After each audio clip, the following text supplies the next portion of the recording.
Shalom, selamat pagi.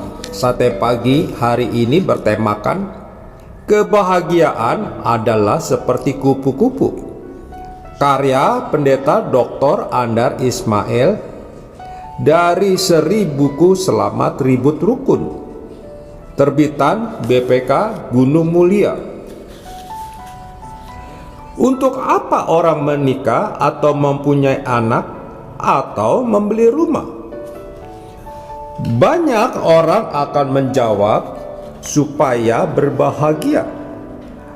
Apa sebenarnya ukuran kebahagiaan? Siapa yang dianggap berbahagia? Untuk banyak orang, ukuran berbahagia adalah mempunyai. Yang dianggap bahagia adalah orang yang mempunyai pacar, mempunyai uang, mempunyai suami atau istri, mempunyai anak, mempunyai mobil, mempunyai cucu, dan sebagainya. Anggapan itu tentu saja perlu dipertanyakan kebenarannya. Apa setelah mempunyai suami, orang otomatis menjadi lebih bahagia ketimbang sebelum bersuami? Atau apa setelah mempunyai anak, orang pasti lebih berbahagia ketimbang sebelum mempunyai anak? Tuhan Yesus mempunyai ukuran tentang kebahagiaan yang sangat berbeda dengan ukuran yang lazim. Dalam pengajaran di bukit, Tuhan Yesus menyebut beberapa ciri atau ukuran tentang kebahagiaan. Yang dianggap bahagia oleh Tuhan Yesus antara lain adalah orang yang ingin sekali melakukan apa yang dikehendaki oleh Allah, orang yang kasihan terhadap orang lain, orang yang murni hatinya, orang yang berusaha mengadakan perdamaian di antara manusia. Kemudian di Kisah Rasul pasal 20 ayat 35 dicatat bahwa Tuhan Yesus pernah berkata, adalah lebih berbahagia memberi daripada menerima.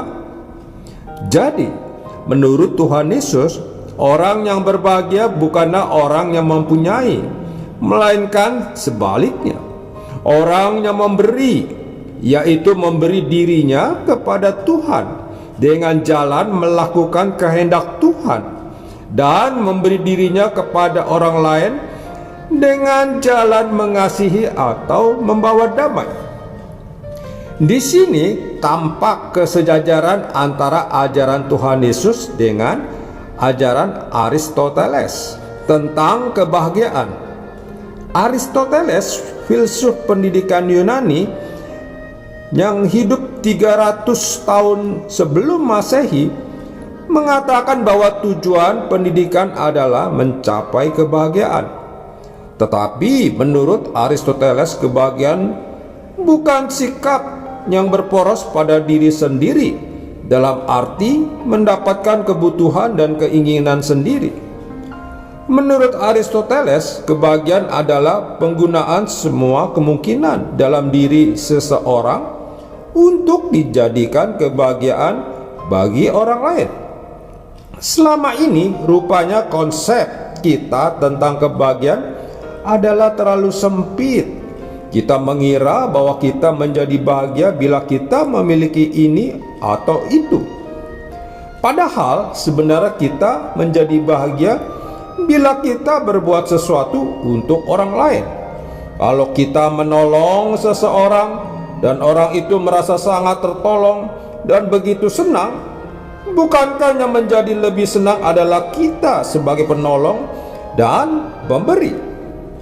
Benarlah apa yang dikatakan oleh Tuhan Yesus, adalah lebih berbahagia memberi daripada menerima. Kebahagiaan adalah ibarat kupu-kupu.